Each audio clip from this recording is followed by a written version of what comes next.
T20 के मुद्दे के ऊपर जहां देश में जो है शोर मचा हुआ है, वहां पंजाब विधानसभा में भी आज एक इशू आया जिसमें एक रेजोल्यूशन पास किया गया कि केंद्र सरकार को E20 को लेकर जो है कुछ कंडीशंस चेक करनी चाहिए कि जो व्हीकल कंपैटिबल नहीं है उसके बारे में क्या करेंगे और तब तक इसको सस्पेंड करना चाहिए। एक रेजोल्यूशन पास हुआ। हमारे साथ हैं कांग्रेस एमएलए प्रगट सिंह। सर, आज रेजोल्यूशन पास हुआ E20 को लेकर कि व्हीकल्स क्योंकि कंपैटिबल नहीं है, नुकसान हो रहा है लोगों को, इसको सस्पेंड करना चाहिए। यार देखो, ये पंजाब विधानसभा है, यहाँ पंजाब की बात तो हो नहीं रही। 2 दिन हो गए, इन्होंने दोनों दिन सिर्फ केजरीवाल की पॉलिटिक्स को चमकाने के लिए 2 दिन पंजाब विधानसभा के मिसयूज किए हैं। मैं कहता हूं कि ये इशू है, लेकिन एट द सेम टाइम इसका मतलब पंजाब के कोई इशू नहीं है।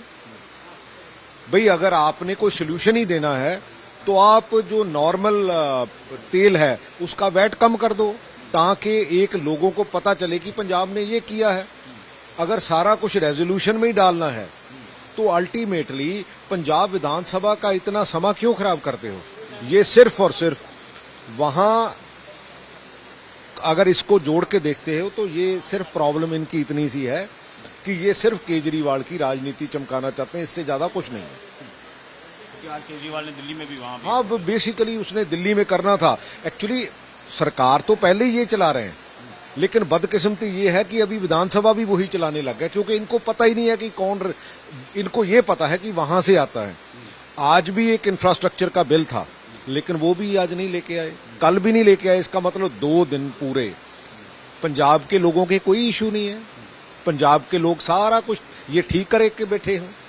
सो इसलिए ये सारा कुछ एक ड्रामे के तहत चलता है। तो सरकार ने ये भी कहा कि जो फार्मर्स वाली बात आ रही है कि फार्मर्स को फायदा होगा, अमन अरोड़ा ने कहा ये कॉन्सेप्ट बेचा जा रहा है, ऐसा कोई फायदा नहीं होगा।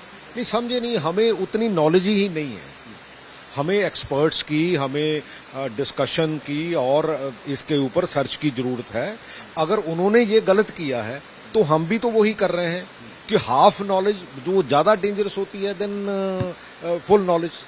आज सुबह एक आप प्रोटेस्ट करके आए थे कांग्रेस के एमएलए सभी, और आज फिर आपने जो है अंदर भी रिजेंटमेंट शो की, तो स्पीकर साहब ने जवाब दिया जो आप सुबह जवाब मांग रहे थे? नहीं, वो जवाब देते नहीं है। ये इनको जवाब टालने में तो ये एक्सपर्ट्स हैं, क्योंकि अल्टीमेटली अगर अकाल तख्त जथेदार साहब का आप जवाब नहीं देते और आपको 1 महीने का समय दिया था, लेकिन आप उसके ऊपर कुछ बोलना नहीं चाहते, और जो स्पीकर है वो खुद एक अमृतधारी सिख है, लेकिन बदकिस्मती से वो ऐसी लैंग्वेज यूज कर रहा है जो टोटली जो है वो जथेदार अकाल तख्त और अकाल तख्त के खिलाफ है। तो अकाल तख्त साहब ने तो एक और सिख एमएलए को, सिख मंत्रियों को चिट्ठी लिखी है कि किसी तरह का कोई अमेंडमेंट पास ना किया जाए विदाउट टेकिंग अकाल तख्त साहब इन कंसेंट। तो आप उसको टो करेंगे, बोलेंगे? नहीं, डेफिनेटली टो करेंगे, और बिल्कुल अगर ये लेके भी आएंगे हम उसका बाइकआउट करेंगे। प्रगट जी, एक फाइनली मीटिंग चल रही है पंजाब कांग्रेस में, लेकिन हंगामा बहुत नजर आ रहा है, डिवीजन सी नजर आ रही है। जहां भूपेश बघेल जा रहे हैं वहां कई बार पोस्टर लग जाते हैं, राजा वड़िंग जहां जा रहे हैं इकट्ठे जा रहे हैं, चन्नी के नारेबाजी हो जाती है। तो कांग्रेस में सब ठीक नहीं है।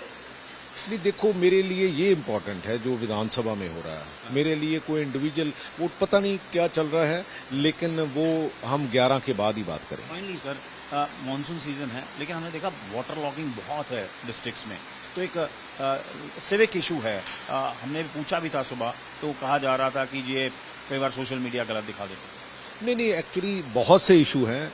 इवन के जो कूड़ा है उसका बहुत बड़ा इशू है, सफाई का बहुत बड़ा इशू है, वाटर लॉगिंग का बहुत बड़ा इशू है। एक्चुअली ये तो सिर्फ सोशल मीडिया का जो कंटेंट तैयार करने में लगी हुई, और इनका कोई काम नहीं है। सो ये थे कांग्रेस एमएलए प्रगट सिंह, जिन्होंने कैटेगोरिकली कहा कि चाहे E20 का खिलाफ जो है रेजोल्यूशन पास हुआ है, सरकार ने कहा कि हम एथेनॉल के खिलाफ नहीं है, लेकिन जिस तरह गाड़ियां खराब हो रही हैं विदाउट एनी स्टडीज को इम्प्लीमेंट कर दिया गया, उसके हम खिलाफ हैं। लेकिन कांग्रेस एमएलए प्रगट सिंह ने एक बड़ा आरोप लगाया है कि ये हाउस जो है सिर्फ अरविंद केजरीवाल की पॉलिटिक्स को चमकाने के लिए, वो लाइन टो करने के लिए चलाया जा रहा है। पंजाब के हितों की बात यहाँ पर नहीं हो रही है। चंडीगढ़ से कैमरा पर्सन अमन के साथ असीम बस्ती, आज तक।